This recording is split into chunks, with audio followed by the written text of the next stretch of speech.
Now, I was trying to show you my lovely background is, All right. my unmade bed, and my dog is under there. Wow.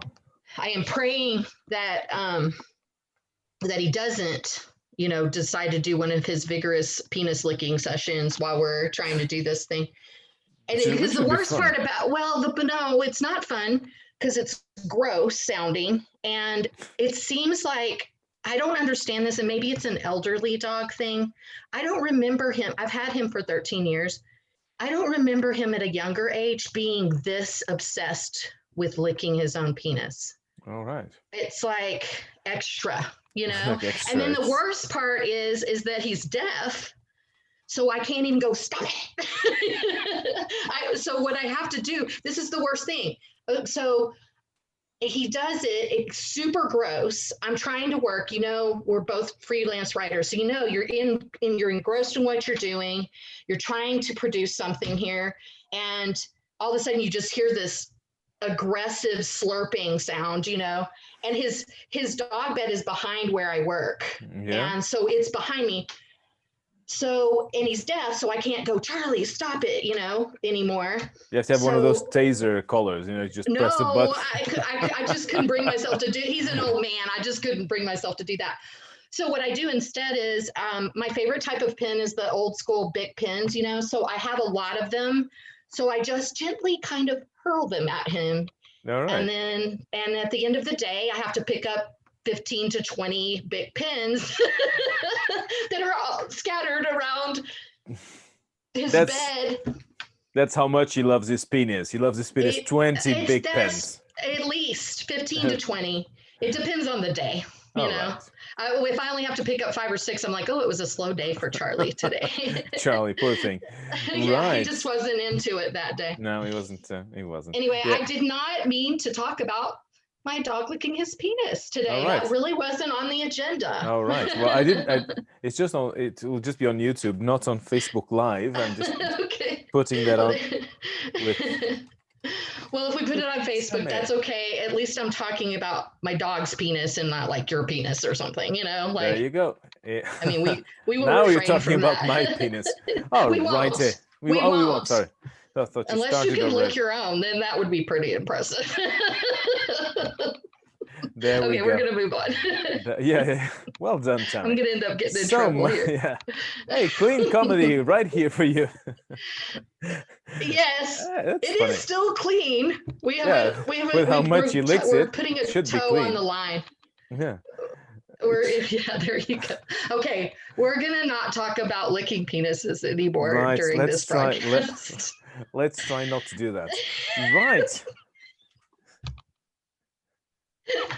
We're off to a really great start. Yeah, that was quick, man. Wow. Now. It's just going to go downhill from there, There you go. Why not? Right. So your friends. I like to get all the penis talk out of the way at the beginning. Yeah, it's a good thing. It's a good thing we do this. Just get it out of the way. Yeah. Or it's over. We never have to talk about it again. Yeah, as if we could. Let's see how long we take to go back to it. That'll be funny. My church friends are gonna love this one. Oh, Tammy, you are burning in hell. So I know I'm in trouble. Yeah, you will be in trouble. Well, a lot of times after I meet with you and our other coworker that we do some work with, I often have to repent. So. Oh yeah, that's cool. I'm gonna regret this. Confession every time. Yeah.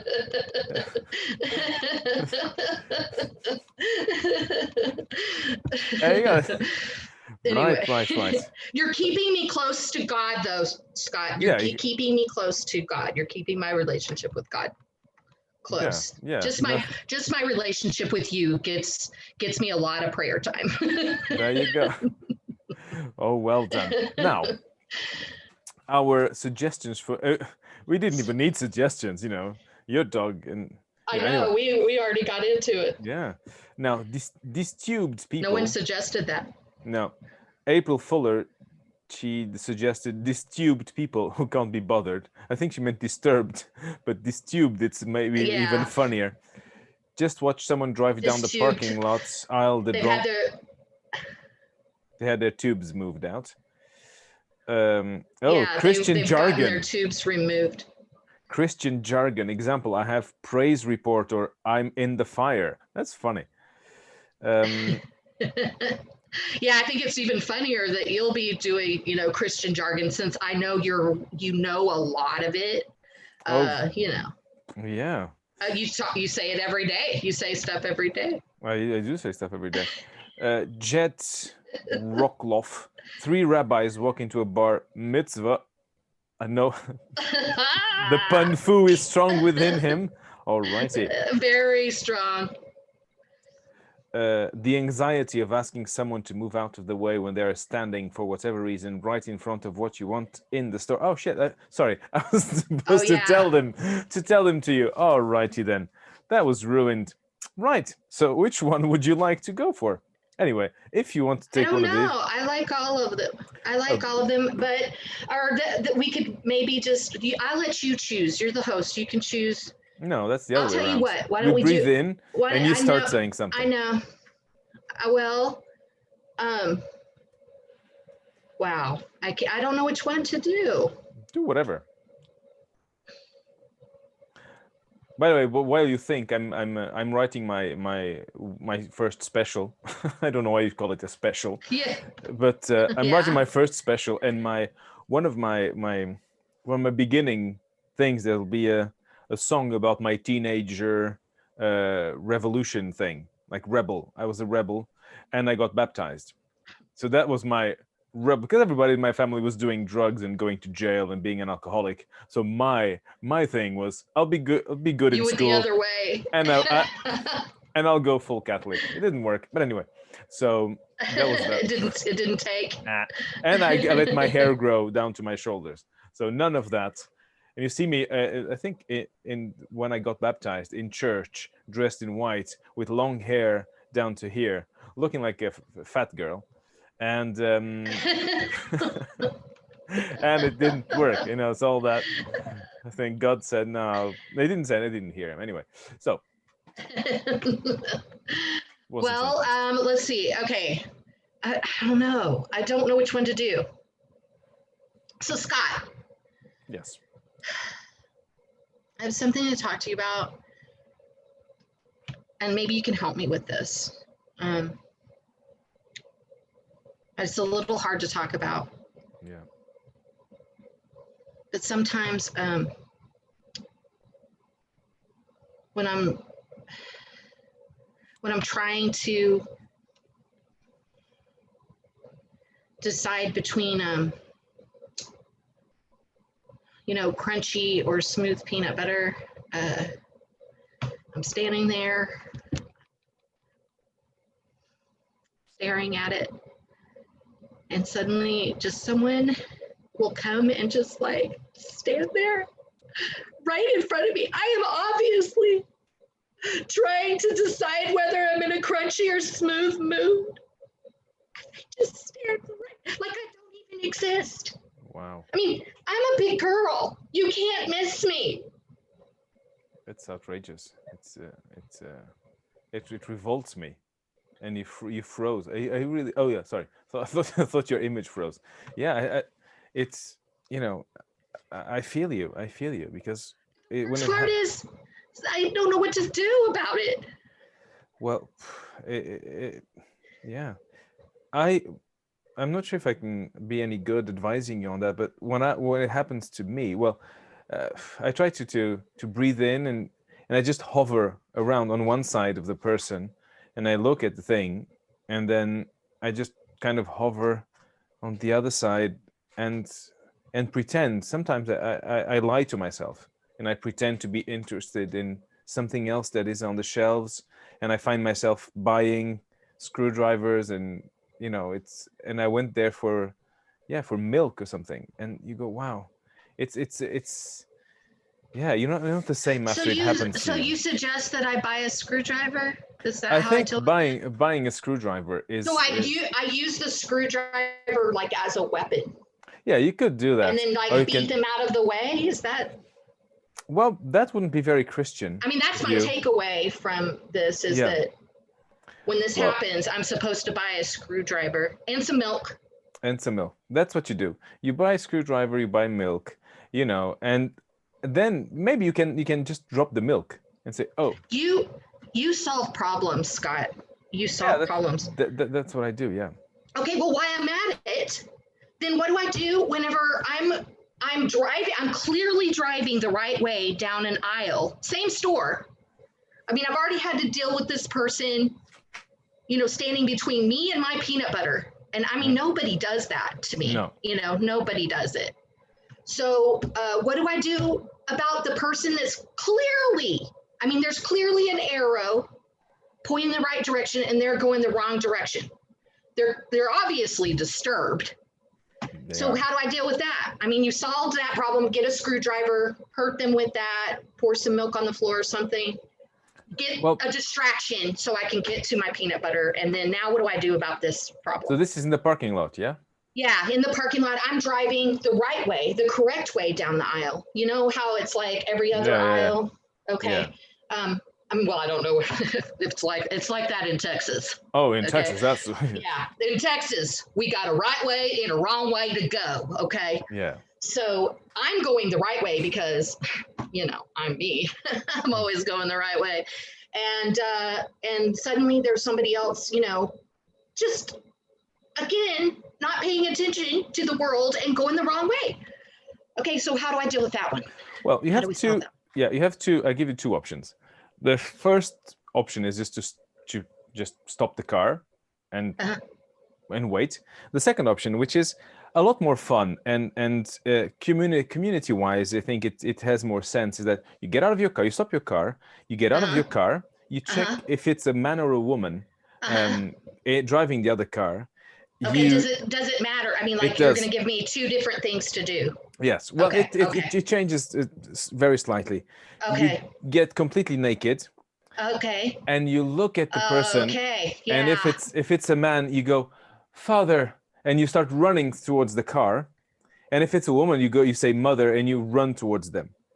And I think fairly quickly they will reverse and never see them again. I think that's and it's as soon as you 3 steps will be enough. When you're on the third step, they're gone. I have no problems with any of what you just said, except for one thing. I'm 51 years old. Gravity has been pulling on them since I got them, and running naked sounds extremely dangerous. These things would probably knock me out before I got 2 feet. So Right. So maybe Yeah. running wouldn't be running. Maybe if you have one of those little mopeds Yeah, they I give you at Walmart, if you just have it in the back of your car and you can just sit on it and go driving towards them. That could be, or maybe a catapult. Catapult could be cool if you have a catapult in the back of your car. Is there an option where my boobs stay in the bra? Well, there is, but it might be a bit more aggressive, and you might end up involving people you don't Trust want. me, if my boobs were out, that would be plenty aggressive. Yeah. That would be super aggressive. You can slap them over. Yes. That'll be funny. Slap them Yeah. over the face. Yeah. Probably yeah. a long range boob slap right there. It Yep. depends on the. Or But then I you can get cut- insurance damage and stuff Or I like can that. catch them in my booby trap. Yeah, the booby trap. You could definitely catch them. Another thing is to get a crap car. And what I did for many years was to have a crap car. So whenever you park, you can park however the way you want to park, and people will respect you because they will be afraid of hitting their car door onto your car. Yeah, but I mean, they're not parked. They're just going the wrong way. Like they're just not paying attention. How about a shotgun? That would be funny. Just Could just be show funny. show them the gun. My uncle had a fake gun. It was a lighter, And whenever he got into a road rage with someone and someone was going to come out of the car or something, he would just wave at them with the fake gun, say, come on, come on, come on, we'll have fun, come. And they immediately turned around, got into their car, and they left. You know, you don't need no violence, but if you just show them what you are able to do. Just violent adjacent. Oops. Yeah, there you go, like that. I turned off my video for half a second with my pinky. My pinky. Okay, so you have solved problem number 2. Yeah. I have a third problem. Yes, let me solve it for you. Okay. Because you're good at this, Scott. Yeah, Like I had no idea. I'm gonna be bringing all my problems to you now. Bring it on, baby. You messed up, buddy. Anyway, okay, so first, this one's a little complicated. Because first of all, well, every time I go to a bar mitzvah, which is so often, constantly, my back-to-back bar mitzvahs every day. I feel like there's just like a plethora of rabbis, and I feel like it's maybe like the last time 3 of them walked in. Wow, 3. Yeah, and I'm going, I feel like that's a kind of more rabbis to people there ratio. Yeah. So how do we maybe pare down how many rabbis? I just want to help, my Jewish friends take care of things, because I think that's too many, and I think they're just too nice to say anything. So I'm thinking me as a Christian should solve the problem, right? Well, actually, you are going to give me the resolution. I'm just going to implement the plan. So what do I do to, let's say, go from 3 rabbis walking into a bat mitzvah down to like 1 there? I mean, I can't stop them from walking in, but after that, what do I do? Well, you can have some T's, like letters, and just give them to the rabbis, and they will become rabbits. So you have 2 rabbits and 1 rabbi, and one of them will go, "Hey, I'm a typo. We're just 2 typos. No, never mind us. Duck the autocorrect," and that'll be one thing. That'll be one thing. Should I give should I give them ears also, just to drive the point home? Bunny. Yeah, you give the bunny ears. So what you're saying is, so what you're suggesting is that I carry around letters. Yes. Should I have other letters with me in case I need it for something else? Like what other what letters would you suggest I carry for situations? Like, I don't know. Well, yeah, you can have a C and the N, because you have the C word, and you can say, "Hey, you nearly got the C word," but that's yeah, we probably won't. That's a little passive aggressive. Yeah, let's not do that. I mean, so just carry around the letter T, a few of them. T, yeah. T. Because I probably need like a basket full of them, because I mean, who knows? I mean, that was just 3. Maybe sometimes there's going to be like 10, like. Yeah. So I guess I need to have a lot of T's, so a lot of rabbits. Yeah. And then also because they multiply as well. Like they rabbits, do. I was thinking the same thing. I was thinking probably what might happen is, if they know I'm there, they're like, we're gonna party like rabbits. We're gonna go to a bat mitzvah that Tammy's at, because she's gonna bring the tea. Yeah. The teas. Tea party. It'll be the tea party. Yeah, we're gonna have a tea party all over, a bunch of rabbits and a rabbi. Walk into a bat mitzvah. And then also, once I do that, then what was it that I was supposed to do after that? After I make them rabbits? Well, that was just you just wanted one rabbi at the bar mitzvah. Okay. And turn the other 2 into rabbits. Oh. Be good for Easter. How do I, that'd be perfect for Easter, because, the Jews really like to celebrate that. Or talking about letters, there's a funny letter, And I just learned this yesterday, that in 1965, the Catholic Church issued a letter saying that not all the Jews were responsible for Christ's death. Not all of them. Yeah, and I was like, wow, because that was the main argument for all the pogroms and all the Jewish prosecution in Europe during centuries, was because Catholics said, no, Jewish people now, it's because they killed Jesus. And man, that's deicide. Like you can have a homicide, yeah, but a theocide or godcide, whatever side it is, when you kill a god, that has to be the the gravest kind of crime you can commit, I guess. And everybody took it to their own hands to punish them, and that was silly. That's crazy. Yeah, it is crazy. That's silly. Yeah. And given a reason. What was the other thing that I wanted to ask you for advice on? I guess the other thing was, let me just the Christian jargon. I think it was that you needed a hand with Christian jargon. Yeah, we probably should not venture into that one. I think I'll just handle that one myself. You can send some email. That was funny. No, I liked my time because when I went to England, I lived in England. My girlfriend, she was a volunteer in a church, and I lived in the YMCA for 6 months as a volunteer as well. And I got all these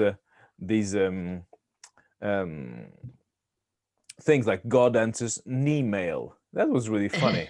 That is very cute. Comedy. That's very, very cute. Nemo. Actually, that was cool. Yeah, I say I make up my own stuff too. Like I say, I have Godfidence instead of confident. Yeah, Godfidence. And then I say, like sometimes when I'm praying and I'm talking to God, I'll get ideas or whatever. So I call them God-piphanies instead of epiphanies. I call them God-piphanies. So I like add God onto like different things just to, because I do have Godfidence and God-piphanies. And well, I think that you have, I'm trying to think if I need advice on anything else. No, if you don't need advice or anything else, we can. Whoa! This is the scene. And scene. Yay! That was really, really fun. It's fun. You're so good. You're so good. You're good. You go like crying. So, oh, someone will help this woman. She's crying now. This is a joke, and she's crying.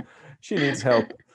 And another funny thing, I maybe you'll probably like this, maybe if you don't know it already. It was the Bible, as if it would be like a newspaper, like a tabloid, the tabloid Bible. Oh, that's hilarious. That is hilarious. And this was like the Christian people, showing it. So there's right. It's they're using the situations in the Bible like headlines from a tabloid. Yeah, that's actually kind of brilliant because a lot of crazy stuff happens in the Bible. And one of my favorite things to do as a comedian, as a clean comedian, and I mean, I know we kind of ventured into some stuff, but we really still kept it clean.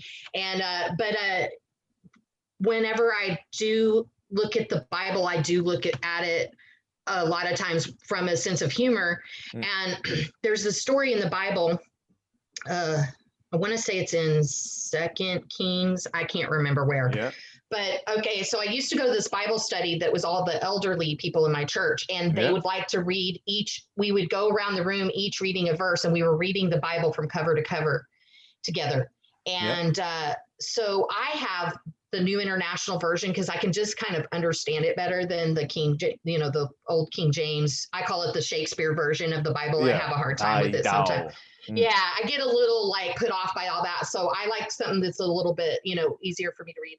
And so anyway, but some things don't come over into my translation that are in the original. So we're reading along and we're reading about how the Philistines stole, during one of the battles with the Israelites, they stole the Ark of the Covenant. And so they take the Ark of the Covenant. Now that's where God was housed, prior to Christ's death. So here So they steal it, which was a big mistake on their part. And, they're basically stealing God. And God's like, okay, well, I don't really like this. So basically they would put the Ark of the Covenant in the same room with their idols. And they would come in the next day and their idols would either be broken into pieces or be prostrate in front of the Ark of the Covenant, like they were bowing in front of it. Yeah. And then God does something real special, and whatever town they were in, he would infest the town with rats. I mean, like not just a little bit, like hardcore rats. And then in my Bible, it says he infected them all, every man, woman, and child in that town that housed it, with tumors. So my idea was, okay, you're thinking like brain tumor, probably cancer, all these crazy tumors. So we're reading. That's what I was going to get around to. So we're circling around the room. Mine says tumors. We finally get to one of the older people that was using the King James Version. It was hemorrhoids. Oh, well done there. That's what I said. God, you outdid yourself. No, but the story gets better. Okay, so that town would be like, hey, can you take that somewhere else? And so they would move the Ark to a different town. They moved it to another town. Same exact thing. Just, wreaks havoc. Rats and hemorrhoids for everyone. Rats asses, that's funny. Yeah, rats and hemorrhoids for everyone. So finally they're about to take it to the third town, and the third town's like, no. Like, we don't want that. Well, the rain check on that. So they tell him, you need to send it back to, let's send this back to the Israelites. So God inspires them what to do, to repent for stealing the Ark. So basically what happens is they're to return it on a cart with some cows and just send it along. But in addition to, God just really outdid himself on this one. So in addition to the Ark itself, they have to give offerings of repentance or forgiveness, basically. So he has them send 5 golden rats, one for every king in there, and 5 golden hemorrhoids. Wow. Now, here's the question, because there are gaps in the story where I'm getting a little creative license here. Yeah.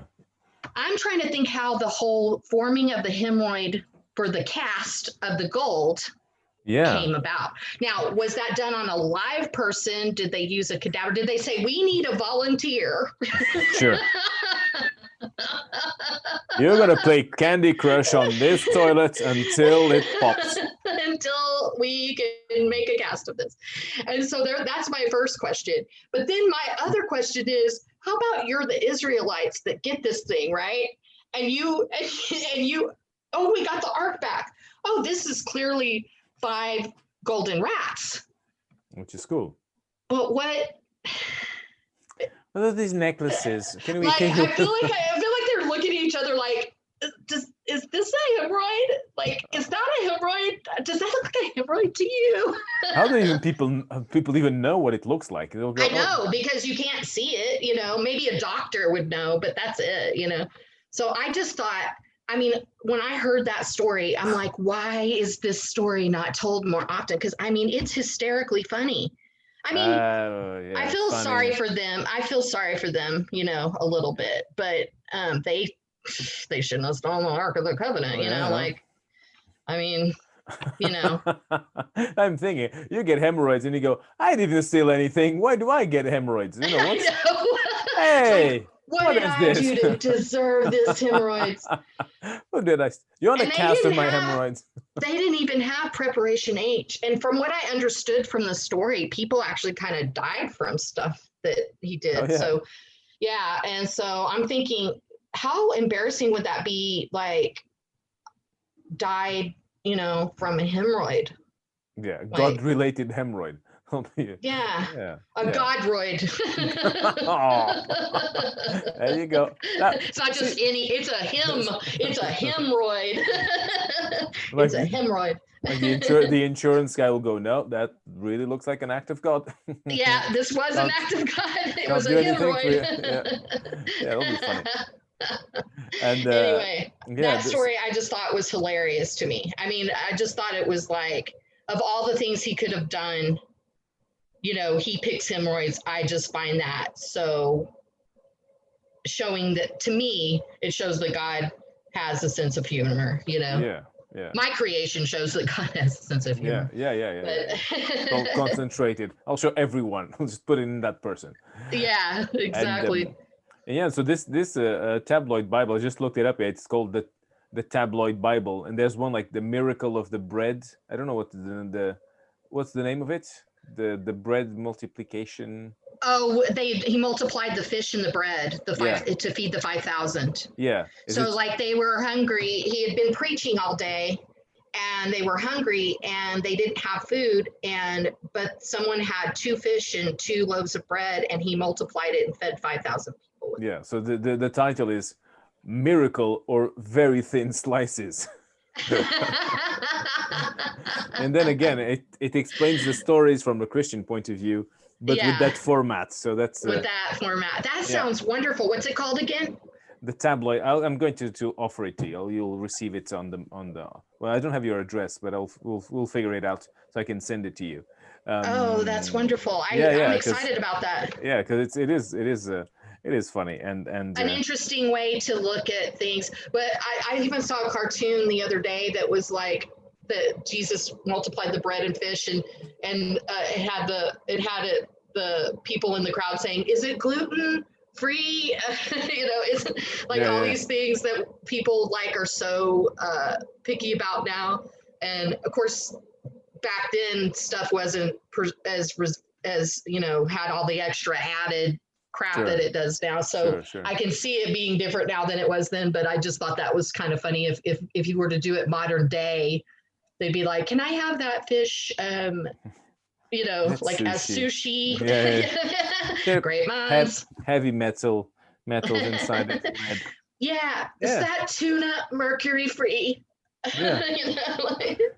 That makes me think of a Jesus joke, and it's a very Oh nice Jesus. no. Yeah, it's a Oh very nice. no. It's a Jesus joke, Okay. and there's this is in Portugal, by the way, and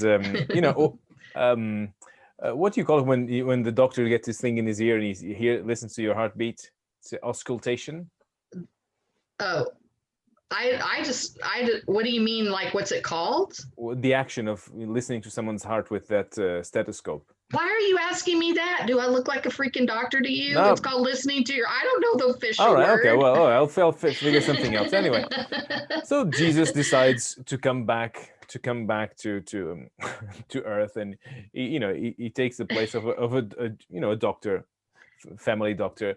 He sits there, and there's the waiting room, and people come, and so, okay, what's your problem? And he goes, I have hemorrhoids. Oh, you've been stealing arcs. Yeah. Well, you are cured. Go back, go home. And he goes really happy. He's running out. He's really happy. Everybody who has a problem, he just cures them.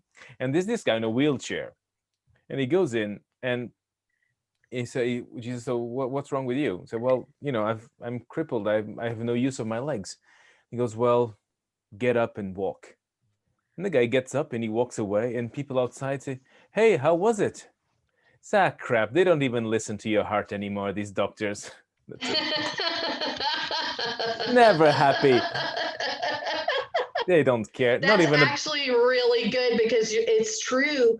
I mean, and as a Christian, you kind of deal with people. It's like, oh yeah, that was a miracle, but that wasn't a good, it's not a good enough miracle, or it's not, sometimes when people act like that, it drives me a little bit crazy. So Yeah. that's a good illustration of just how the world is. Yeah, they don't even take the time to listen to these doctors. And there's another one. That's hilarious. Yeah, there's a funny sketch by Eddie Izzard about Paul's letter to the Corinthians. And he does that. Like, Paul is always writing letters to the Corinthians, and he goes, the Corinthians are like, who is Paul? Why is this guy sending us Why does letters he telling, keep writing? don't do this, don't do that, don't put socks on the toaster, whatever. Dear Paul, outside Corinth, because they don't know where, just a letter to the Corinthians. And the Corinthians go, who is this guy? Outside Corinth, please leave us alone. We are fine. Kisses, XXX. You should watch it. It's really funny. That does sound funny. Yeah. So tell me about your trip from being a regular comedian to being a Bible thumper comedian. Well, and I wouldn't call myself a Bible thumper comedian necessarily, because the main thing is that I don't want to get pigeonholed into only performing at churches and things like that. That's not who my audience is. You know, my audience is I'm perfectly happy with getting on stage after somebody that just dropped the F-bomb 20 times in their act. It's not about that kind of thing. There are comedians that are, you know, Christian, and that they are playing to the Christian crowd. But that's not the people that God wants to reach through me, is to just connect to people, not through comedy.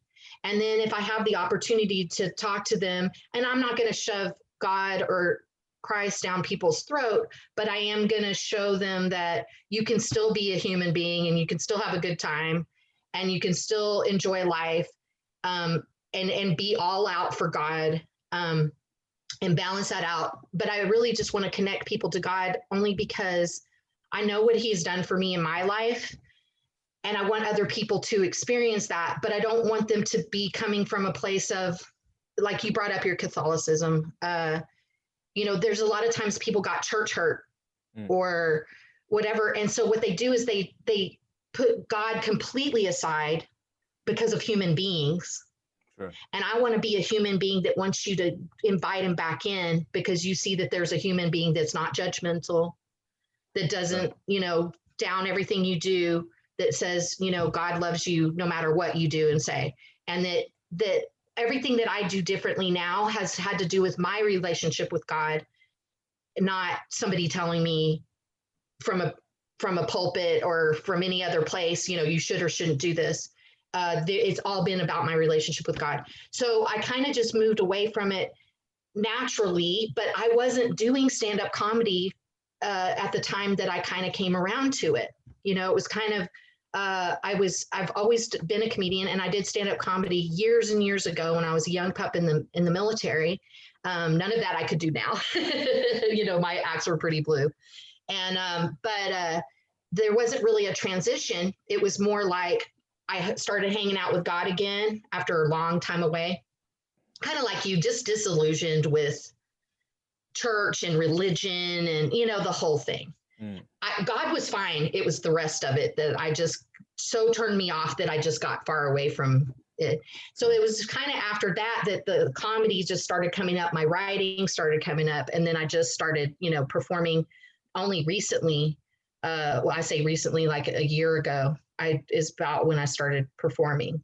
I do not pre-write or pre-practice anything that I do. All of my acts are completely off the cuff.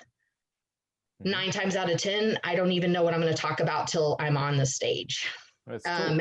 And then I do not repeat any sets. You can always blame God if nobody laughs. There you go. It's all your fault. Why thou hast forsaken me, or it hasn't happened yet. So, but the good news, well, because I think what it is that I just get up there and tell a story, you know, sure. And I've been doing that for years with my friends and make them laugh until they cry, just telling them a story about an ordinary thing that happened in my life that I just think is hilarious. It's kind of like me telling you about the hemorrhoid thing. I found that funny. Other people might be like, that's kind of cruel and mean, you know, but I thought it was hysterical. That's a risk I'm ready to take. Yes, there you go.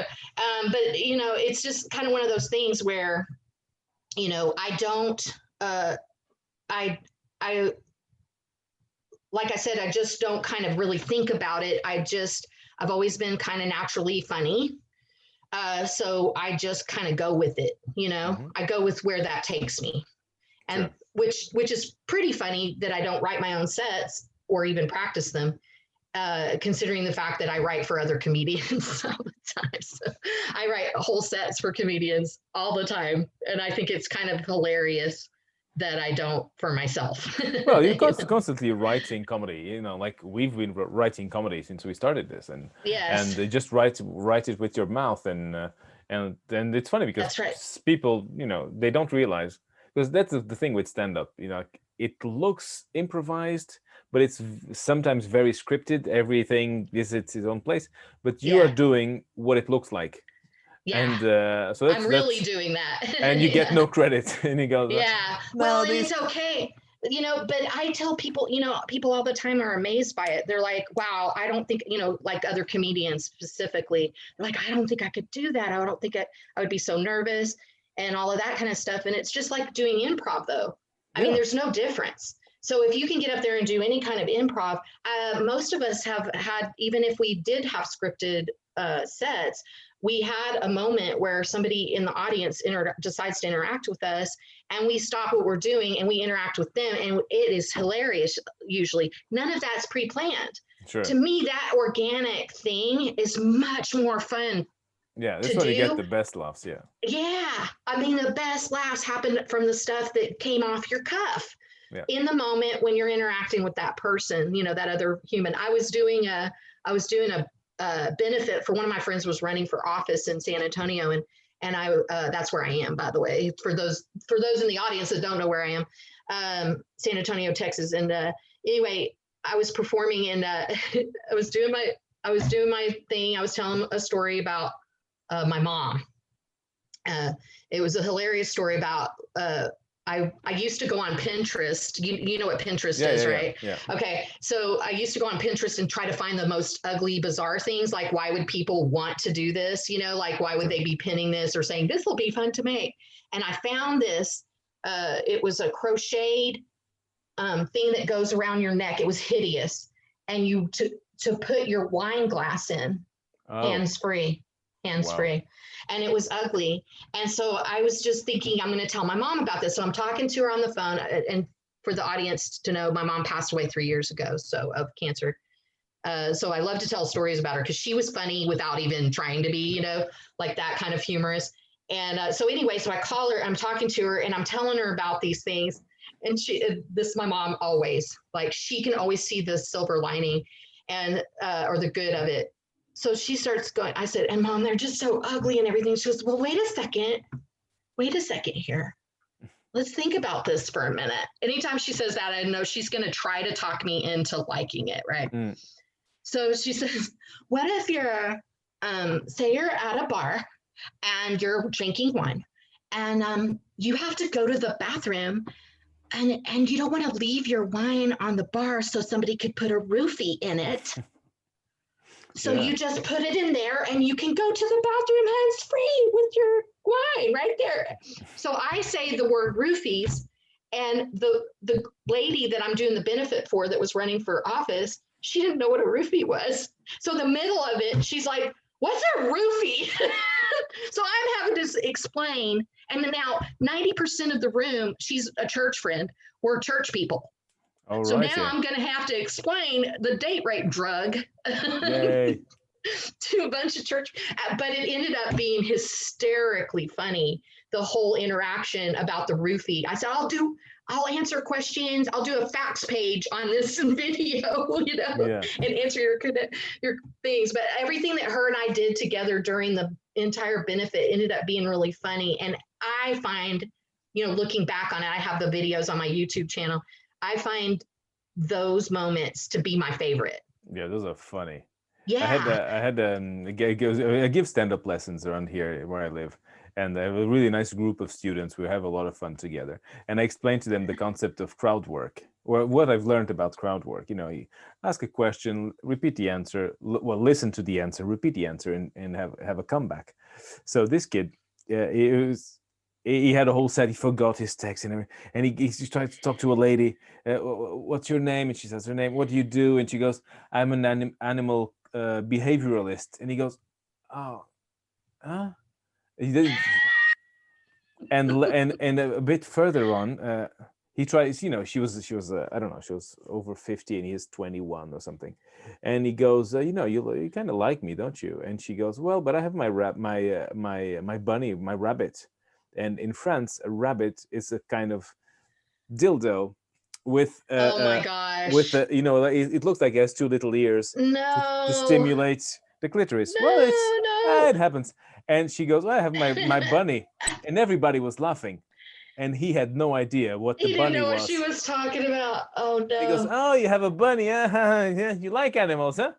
Oh That was no. hilarious, but he had no But idea. it She ended went, up being really funny without him meaning it, oh yeah, knowing what because he was saying. he had no Oh no. idea. He had no idea. That's Like, hysterical. yeah, that's funny No, because as soon as you said the rabbit thing, I was like, oh, I can see where this is yeah, going. I yeah, can yeah. see it. Yeah, it's like a rubber duck or stuff like that. There's codes for roofie, Yeah, for that kind of stuff. That yeah. if And someone doesn't if know, yeah, it's but what's funnier is that the comedian didn't know rather than the audience member being the yeah. one that's kind of that's super funny. Did anybody explain it to him Oh yeah, later? we explained it. Yeah, we What had did a how lot did he of pleasure. react when you He got goes, oh, I didn't know. Me, I had a near bomb experience talking about my Yeah. uncle. My uncle was, I don't know how he did it, but he lost this finger. So he went through life like this. And Uh, my joke is like, and they call him the oh orgasminator or something like that. no. And complete silence. And Nobody got it. one girl started laughing. And so, oh, you're thank like you. you're like, I You know know what what you I'm, have. yeah, yeah, yeah. And then she laughed and everybody laughed. So that's the thing when no one knows what you're talking about, it's weird. Yeah. If one person knows and they laugh, that's cool. If everybody knows except one person, that's cool too. So Yeah. whatever it There's is, got as long as you get one person yeah, to pick up what you're putting down, then it'll be okay. It's when the whole entire audience gets lost. I actually had a comedian. He he was just getting back into it, so he sent me. He had been out of the game for a while, so he sent me his last video of his last performance, and he just went too far on. He had the audience at the beginning, and then he just hits this point where he just says this joke that just was too. It was just too far the wrong direction, and he just lost the audience, and then he lost them for the rest of the show, even though he still had some really good jokes. And that's just kind of how it is. yeah, It's like you can have the audience at the beginning and then lose them. If you don't get them at the beginning, you're probably never going to get them. sure, If that's the case. So, but this poor guy. So I wrote him, a set, and for him to debut, come back out, and he did. And what I told him is, and I have a lot of people hire me that are blue comedians who are wanting to clean up their act because, both literally and figuratively, because they want to perform in places where they want to perform in more places where you can't if you're a blue comedian, strictly blue. So I find that I'm doing that a lot, like trying to transform people's stuff into along the same lines of what their comedy is while taking out, the dirty stuff. yeah, I mean, some of it, they're blue just because they can't stop saying the F word, and so really they just need to work on yeah. That's their what language, yeah, what the know, but Seinfeld others are says. Yeah, blue in their content too. So you have to just really, I don't want to take away the essence of the comedian because most of them are extremely funny. So, when I'm doing that for someone, and you probably do this too, since we both do a lot of freelance writing for people. And I do both comedy and non-comedic writing. So obviously it's a little more expanded, but what I do anytime I'm doing a writing job that has to do with them personally, mm-hmm. I make sure that I meet with them and talk to them. I need to get their gist, you know what I mean? And I can't just, and a lot of times they'll say, I had other people write for me. And I'm like, did they talk to you at all or interview you in any way? And they're like, no. And I said, that's why it didn't come out right. Sure. Because it wasn't you. They just wrote a bunch of funny jokes that are very funny, but they aren't you. Yeah. I want to write jokes that are about you. You know, if I'm going to write jokes for Scott, I'm going to get to know Scott, and I'm going to write jokes that are Sure. Scott's life. You know, yeah. I think that's more authentic and genuine. And plus, you're going to deliver it better if it has something to do with you. Sure, that's as a comedian. the thing. I had people like that. Just write me jokes. They say, okay, Yeah. about what's your angle at this? What are you trying to say? Oh, just jokes about retirement. All right, okay. If that's all you're bringing into this, then of course. And they go, oh, those jokes were not great. Well, of course they're not great. You need to do them in front of an audience. You need to, and you want to, and that's why I put my Fiverr stand up writing gig at $600. Just make sure that nobody buys it.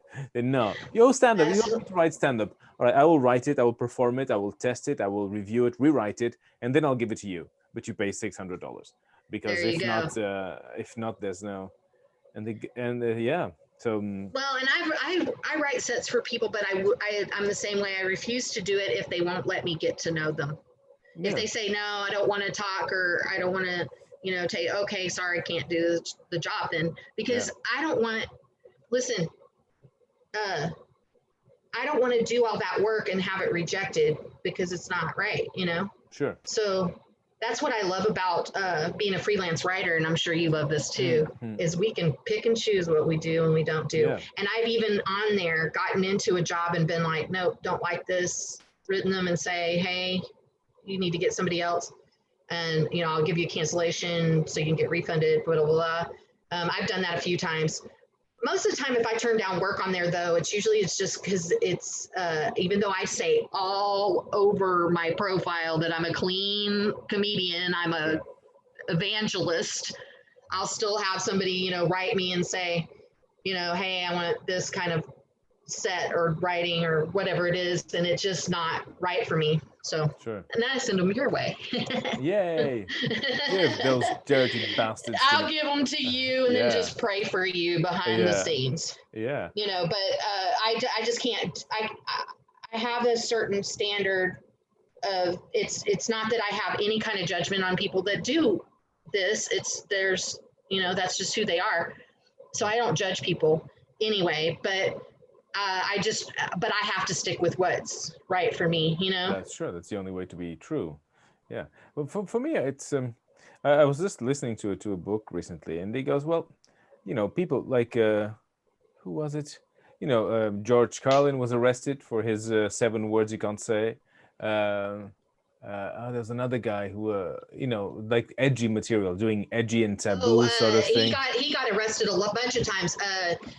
Oh my gosh! And he died. Started Lenny doing Bruce. It was Lenny Bruce. Yeah, Lenny Bruce. Yeah, he got arrested so many times for his comedy because it was very, very, because it was in the 50s, was it? Yeah, I believe 50s, he 60s, was. Yeah. Yeah, and he was just edgy.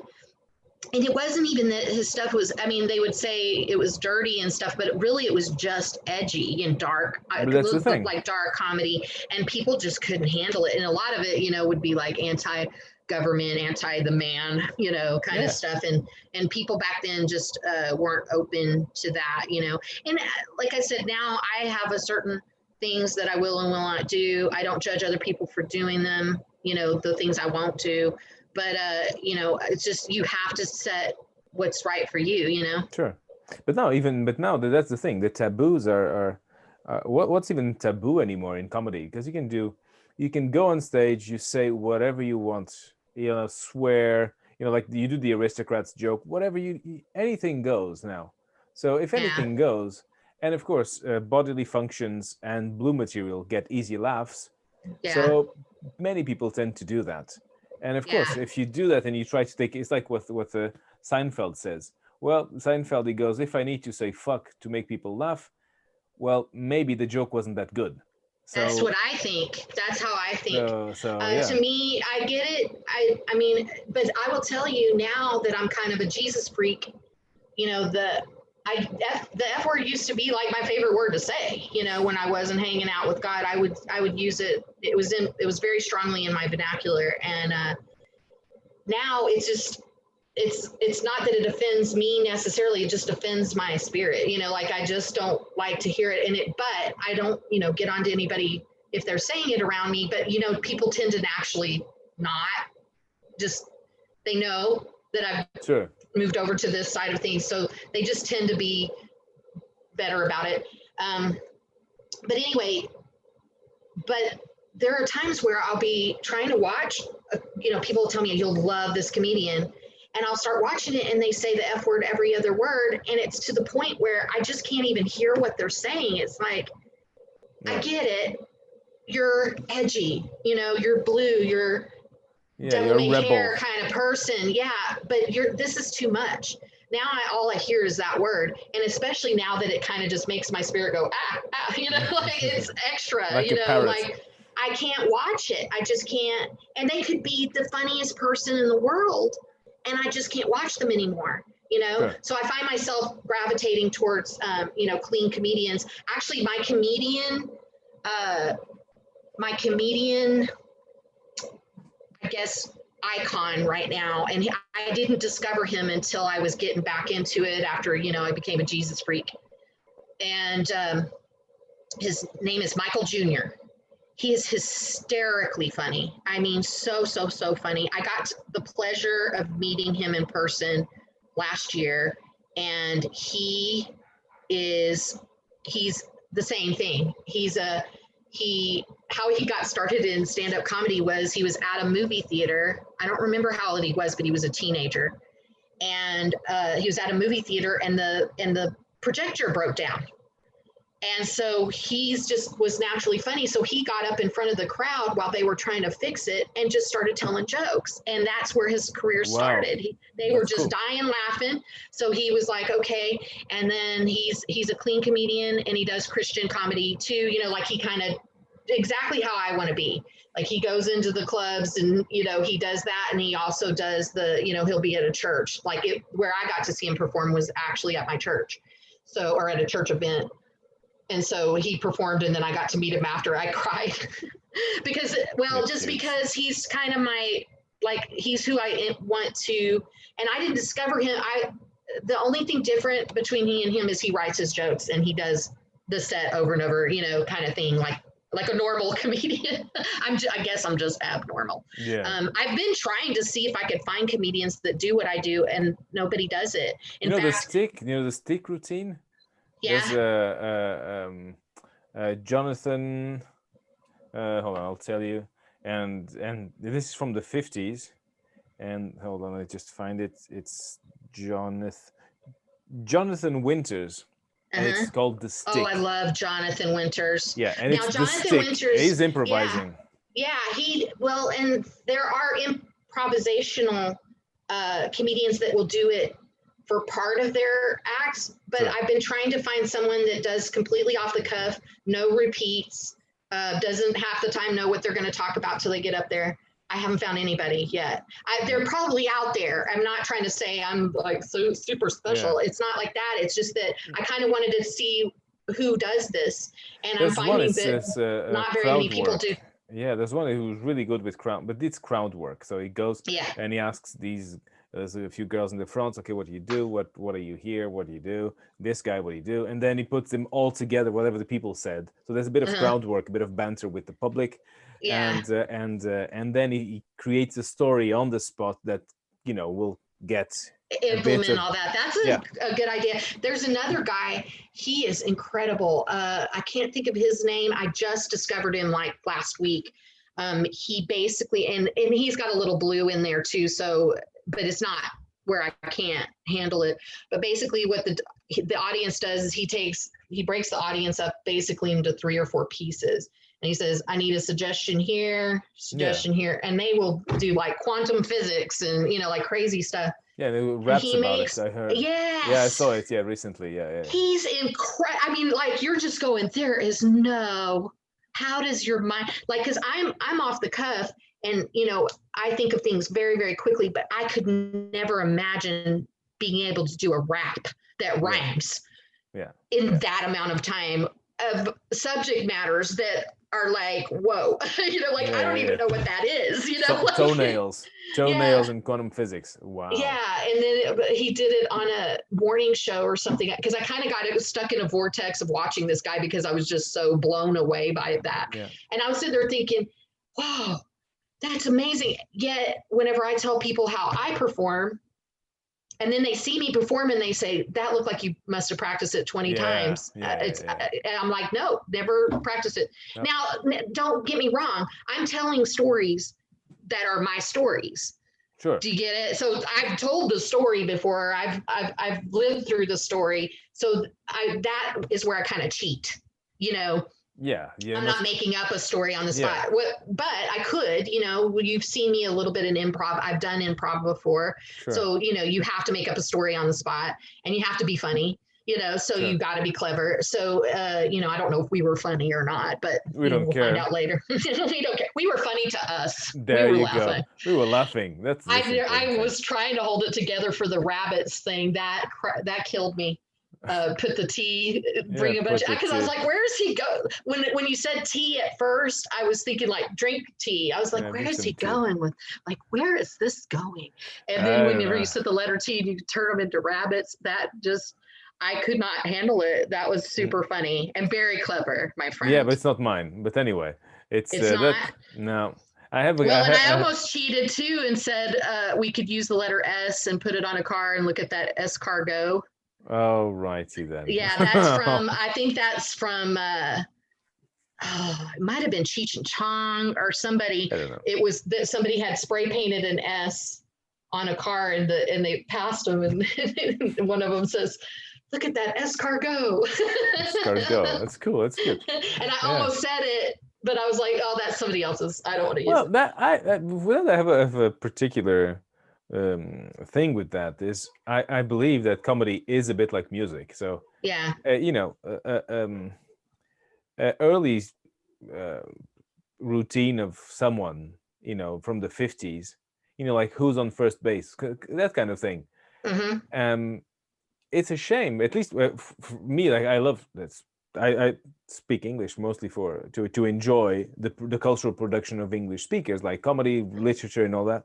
And people in France who don't speak English, they will never ever get to see a Bill Cosby show, Bill Cosby himself from 1983, and it's Jewel, you know, whatever he did after, you know, and you go like that's what I'm saying is like I have to. This always hurts me. It's kind of like when O.J. Simpson, you know, committed murder, and even though he got away with it, it's like you're somebody that you admired, and you enjoyed their work, and then you feel like the Cosby Show was something I grew up with, you know, and then that happened, and at first, of course, I didn't believe it because it was almost impossible to believe that the man you grew up knowing was the same man that would do something like that. But I find it now, it's like really hard to go back and watch his stuff with that knowledge. And so I just kind of, it's like, is it okay for me to compartmentalize this somehow? Because his work was hysterical. But then there's this other part of me that doesn't, you know, that's like, I don't want to support somebody that did something like that. You know, like it's just kind of, you know, one of those things, like it's a very fine line. But I will say all of Bill Cosby's stuff was extremely clever and funny. And clean. I love George Carlin.